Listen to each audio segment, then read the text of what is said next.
Hello students, this is our science class and we are doing chapter third, that is atoms and molecules. देखिए atom के बारे में हमने पढ़ लिया कि एटम क्या है, सबसे स्मॉलेस्ट एंटिटी है जिसे हम आगे ना ही हम जिसे क्रिएट कर सकते हैं, ना ही हम जिसे डिस्ट्रॉय कर सकते हैं, ना ही डिस्ट्रक्टिबल है, ना ही हम उसे डिवाइड कर सकते हैं। ठीक है, तो वो एटम है। अब मॉलिक्यूल्स के बारे में देख लेते हैं। मॉलिक्यूल और एटम को कैसे पता चलेगा, ये देखिए एलिमेंट और कंपाउंड हमने पढ़ा था प्योरेस्ट फॉर्म में, जो is matter around us pure chapter था, उसमें हमने एलिमेंट और कंपाउंड के बारे में पढ़ा था। एलिमेंट क्या है? Pure substances that can not be further simplified, मतलब किसी भी कोई भी सब्सटेंस जिसे हम और आगे डिवाइड नहीं कर सकते, वो क्या है? एलिमेंट है। जैसे hydrogen, oxygen, iron, copper, carbon, sulphur. देखिए जैसे H2SO4 है, उसे हमने डिवाइड कर करके इन सबको H को अलग कर दिया, O को कर दिया, S को अलग कर दिया, तो S को और आगे तो नहीं कर सकते ना हम आगे। तो ये क्या है? एलिमेंट है। ठीक है, और इन एलिमेंट्स की स्मॉलेस्ट एंटिटी, मतलब जैसे ये अगर हाइड्रोजन है या सल्फ़र है, ये इसमें जो सबसे छोटी यूनिट है, ये जिनसे मिलकर वो बना है, वो क्या है? एटम है। ठीक है, समझ में आ गया एटम्स क्या है? एटम्स हैं सबसे छोटी entity, smallest entity of element. ठीक है, नेक्स्ट इज कंपाउंड। कंपाउंड क्या है? Pure substance that is made by chemical combination two और मोर एलिमेंट। जब दो या दो से ज़्यादा एलिमेंट कंबाइन करते हैं एक दूसरे के साथ, तो क्या है, क्या बनता है? कंपाउंड बनता है।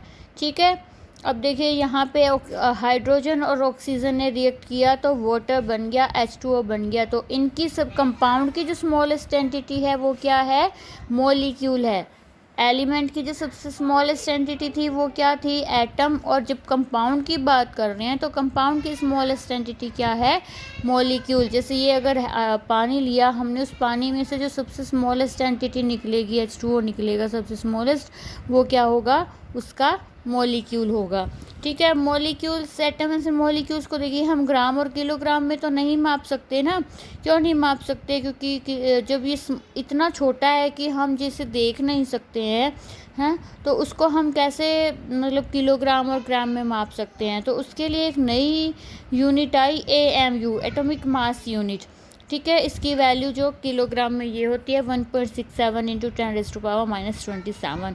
लेकिन ये कैसे सिलेक्ट किया गया? देखिए बहुत सारे अटैम्प्ट किए गए। सबसे पहले आपको पता है हाइड्रोजन है, वो सबसे छोटा है, सॉरी सबसे हल्का है। ठीक है, एलिमेंट सबसे हल्का है। तो उन्होंने, साइंटिस्ट ने क्या सोचा कि हम हाइड्रोजन के साथ कंपेयर कर लेते हैं। हाइड्रोजन को अगर हम एक यूनिट मान लेते हैं और बाकी एलिमेंट्स का इसके साथ कंपेयर करके हम उनका मास निकाल सकते हैं, तो ये पॉसिबल नहीं हुआ। क्यों नहीं हुआ? क्योंकि हाइड्रोजन बहुत ही हल्का है, और जब इसके साथ दूसरे का कंपेयर करके दूसरे एलिमेंट्स का मास निकालते हैं तो वो डेसिमल्स में आते हैं, पॉइंट्स में आते हैं, होल नंबर नहीं आते। ठीक है, इसलिए वो नहीं किया गया। बाद में ऑक्सीजन को भी या दूसरे एलिमेंट्स को भी यूज़ किया गया कि हम किसी के साथ कंपेयर करके दूसरे एलिमेंट्स का हम निकाल सकें मास, लेकिन नहीं हुआ क्योंकि उनकी वैल्यू सही नहीं आ रही थी। जो बहुत सारे ट्राई करने के बाद, बहुत सारे अटैम्प्ट्स करने के बाद कार्बन को यूज़ किया गया एज ए स्टैंडर्ड। ठीक है, क्योंकि कार्बन का मास आपको पता है कितना है? 12। तो जब हम दूसरे का निकालने लग गए मास, तो उसको कंपेयर करके, कार्बन के साथ कंपेयर करके हम दूसरे एलिमेंट्स का, एटम्स का मास निकाल सकते हैं। कार्बन को अगर हम इक्वल पार्ट्स में डिवाइड कर दें, 12 इक्वल पार्ट्स में, और जो सबसे छोटा है एक पार्ट है उसका, उसको एक यूनिट मान लिया। ठीक है, और उस एक यूनिट के साथ दूसरे एलिमेंट्स के मास को कंपेयर करके उनका मास निकाला गया। समझ में आ गया? तो कार्बन को एज ए स्टैंडर्ड रेफरेंस लिया गया। उसके बाद देखिए, ये आपको याद रखने पड़ेंगे, ये कुछ सारे नहीं हैं, 12 एलिमेंट्स हैं जिनके आपको मास याद रखने पड़ेंगे।